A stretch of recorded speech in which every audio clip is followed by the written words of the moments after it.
Hello friends, मैं अभिषेक कुमार समृद्धि IAS के online platform पे आप सभी का स्वागत करता हूं, अभिनंदन करता हूं। दोस्तों, एनआईएएस डीएलएड के जो 14 से 14.5 लाख के आसपास कैंडिडेट है, उनके लिए एक बहुत बड़ी खुशखबरी जो है वो सुप्रीम कोर्ट से निकल करके सामने आ रही है, जिसके बारे में मैं क्विकली आप सभी को बताने वाला हूं। तो दोस्तों, आज बहुत ही इंपॉर्टेंट केस की सुनवाई जो है सुप्रीम कोर्ट में होने वाली थी और सुप्रीम कोर्ट में वो सुनवाई जो है पूरी हो चुकी है। आज 27 सितंबर को ये सुनवाई हुई है, लेकिन इस केस के बारे में आप सभी को जो है अपडेट नहीं दिया गया था, क्योंकि ये जो केस था वो बहुत ही गोपनीय तरीके से किया गया था। और इसके कारण जो है इस केस की सुनवाई आज हुई है और बहुत ही बड़ी खुशखबरी, जिसका इंतजार आप लोग काफी दिनों से कर रहे थे कि एनआईएएस डीएलएड के मान्यता को लेकर के कोई खुशखबरी नहीं आ रही है। तो एक अच्छी खुशखबरी जो है दोस्तों आज सुप्रीम कोर्ट से निकल करके सामने आ रही है, इसके बारे में आप सभी को मैं बताने वाला हूं दोस्तों। तो दोस्तों, ये जो केस था वो एमए था, यानी कि ये केस एमए था, और जो 5 स्टेट्स के तरफ से जो है ये केस को लगाया गया था, यानी 5 स्टेट के जो कैंडिडेट थे उन्होंने मिलकर के इस एमए को गोपनीय तरीके से जो है वो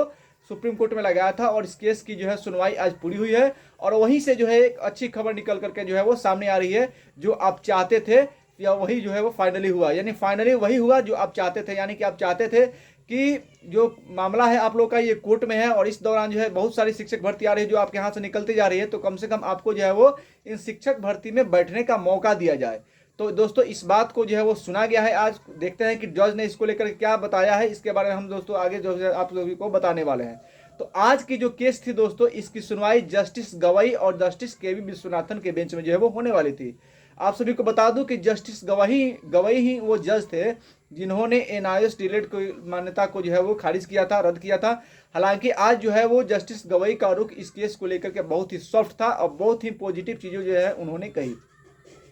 तो आज का जो केस था दोस्तों, वो केस था Gurvinder Singh versus state union of India, यानी Gurvinder Singh versus union of India का एक एमए था और ये 5 स्टेट्स द्वारा जो है वो लगाया गया था। 27 सितंबर यानी कि आज जो है इसकी सुनवाई हुई है और इसी कारण इसको जो है रिव्यू पिटीशन को जो है दोस्तों डिले किया गया, यानी कि इसी केस के चलते रिव्यू पिटीशन जो है दोस्तों लगातार डिले हो रहा था। इस केस का डायरी नंबर 34898 है और ये जो केस था वो 30 नंबर पे जो है लिस्टेड था। और इस केस को लेकर के जब आज सुनवाई शुरू हुई तो सीनियर एडवोकेट ने सीधे तौर पे कहा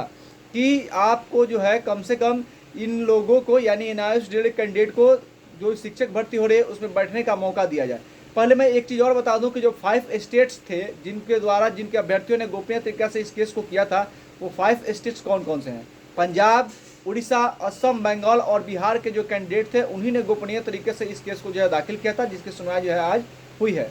तो जज जो थे दोस्तों, उन्होंने आज जो है बिल्कुल पॉजिटिव रूप अपनाया और सीधे तौर पर उन्होंने कहा, जस्टिस गवाई ने एक बात कहा कि उनका जो फैसला आया था पिछली बार उसको गलत तरीके से देखेगा। उन्होंने इन सर्विस कैंडिडेट को लेकर के ये फैसला नहीं दिया था, यानी कि उनका जो फैसला आया था वो इन सर्विस कैंडिडेट के लिए नहीं था, लेकिन लोगों ने उनका गलत अर्थ निकाला और गलत तरीके से जो है उसके बारे में बयानबाजी भी की। एडवोकेट ने कहा, लेकिन दोस्तों जब सीनियर एडवोकेट की बारी है तो एडवोकेट ने कहा कि उनको अंतरिम जो है राहत दी जाए, यानी कि इंटरनल जो है वो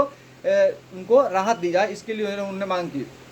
और कहा कि बहुत सारी वैकेंसियां जो है आ रही है। यानी कि सीनियर एडवोकेट ने सीधे तौर पर जज से कहा कि देश के अंतर्गत अलग अलग स्टेट में बहुत सारी भर्तियां आ रही है और एनआईएएस का जो मामला है वो कोर्ट में पड़ा हुआ है, जिसके कारण एनआईएएस डीएलएड के जो कैंडिडेट है उनके हाथ से जो है भर्तियां निकलती जा रही है। कहीं ऐसा ना हो कि आगे चल करके इनके पक्ष में जो है वो रिजल्ट भी आए, डिसीजन भी आए और इनके हाथ में भर्ती ही न रहे, तो फिर वो डिसीजन किसी काम का नहीं रहेगा। तो इनको जो है कम से कम देश में शिक्षक भर्ती जो आ रही है उसमें बैठने का मौका दिया जाए और ये मामला जो है वो सब्जेक्ट टू आउटकम का रखा जाए, यानी कि जब डिसीजन आएगा तो उसके बाद जो है इनके ऊपर लागू होगा। लेकिन फिलहाल जो है इनको शिक्षक भर्ती जो मिल आ रही है उसमें बैठने का मौका दिया है, इसको लेकर के उन्होंने जो है वो मांग की। और उसके बाद हुआ क्या कि इस केस को जो है वो रिव्यू पिटीशन के साथ तय करवाया गया है। फाइनली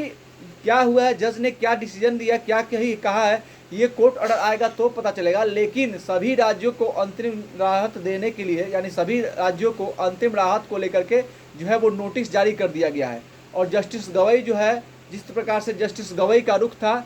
उससे ऐसा लग रहा है कि अब एनआईएएस डीएलएड कैंडिडेट को देश में कहीं भी शिक्षक भर्ती होती है, इवन बिहार में टीआरई 4 आता है तो वहाँ भी जो है अब एनआईएएस डीएलएड कैंडिडेट को दोस्तों जो है वो मौका दिया जाएगा, ऐसा लग रहा है। फाइनली कोर्ट ऑर्डर आने के बाद जो चीज़ें हैं वो आपको हम जरूर बताएंगे, लेकिन एक बहुत बड़ी खुशखबरी एनआईएएस डीएलएड कैंडिडेट के लिए जो है आज आ गई है सुप्रीम कोर्ट से। तो जो भी एनआईएएस डीएलएड कैंडिडेट हैं, अब उन आप सभी को मैं बता दूं कि निश्चित तौर पे ऐसा लग रहा है कि आपको देश में कहीं भी शिक्षक भर्ती आता है तो वहाँ पे आपको मौका जो है वो दिया जाएगा एग्जाम में बैठने का। धन्यवाद।